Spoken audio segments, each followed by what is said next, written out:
Chapter 28. Woe to the crown of pride, to the drunkards of Ephraim, whose glorious beauty is a fading flower, which are on the head of the fat valleys of them that are overcome with wine. Behold, the Lord hath a mighty and strong one, which, as a tempest of hail, and a destroying storm, as a flood of mighty waters overflowing, shall cast down to the earth with the hand. The crown of pride, the drunkards of Ephraim, shall be trodden under feet, and the glorious beauty which is on the head of the fat valley shall be a fading flower, and as the hasty fruit before the summer, which when he that looketh upon it seeth, while it is yet in his hand, he eateth it up. In that day shall the Lord of hosts be for a crown of glory, and for a diadem of beauty unto the residue of his people, and for a spirit of judgment to him that sitteth in judgment, and for strength to them that turn the battle to the gate. But they also have erred through wine, and through strong drink are out of the way. The priest and the prophet have erred through strong drink. They are swallowed up of wine. They are out of the way through strong drink. They err in vision, they stumble in judgment. For all tables are full of vomit and filthiness, so that there is no place clean. Whom shall he teach knowledge? And whom shall he make to understand doctrine? Them that are weaned from the milk and drawn from the breasts.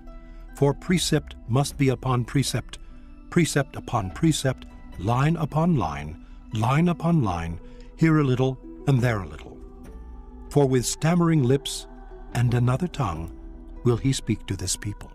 To whom he said, This is the rest wherewith ye may cause the weary to rest, and this is the refreshing. Yet they would not hear, but the word of the Lord was upon them, precept upon precept, precept upon precept, line upon line, line upon line, here a little and there a little, that they might go and fall backward, and be broken and snared and taken. Wherefore hear the word of the Lord, ye scornful men, that rule this people which is in Jerusalem. Because ye have said, We have made a covenant with death, and with hell are we at agreement. When the overflowing scourge shall pass through, it shall not come unto us. For we have made lies our refuge, and under falsehood have we hid ourselves. Therefore thus saith the Lord God, Behold, I lay in Zion for a foundation a stone, a tried stone, a precious cornerstone, a sure foundation. He that believeth shall not make haste. Judgment also will I lay to the line, and righteousness to the plummet. And the hail shall sweep away the refuge of lies, and the waters shall overflow the hiding place. And your covenant with death shall be disannulled, and your agreement with hell shall not stand. When the overflowing scourge shall pass through, then ye shall be trodden down by it. From the time that it goeth forth it shall take you.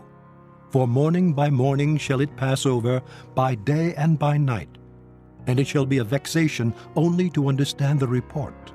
For the bed is shorter than that a man can stretch himself on it, and the covering narrower than that he can wrap himself in it. For the Lord shall rise up as in Mount Perazim.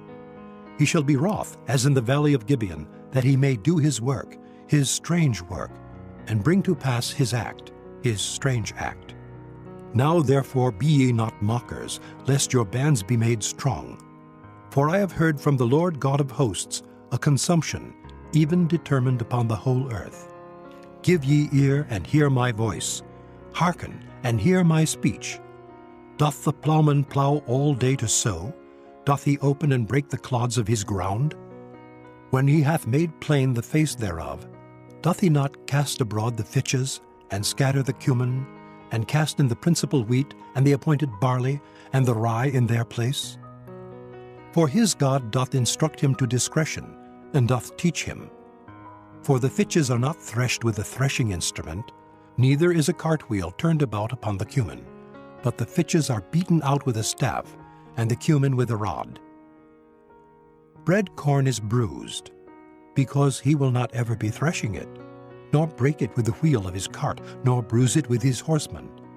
This also cometh forth from the Lord of hosts, which is wonderful in counsel and excellent in working.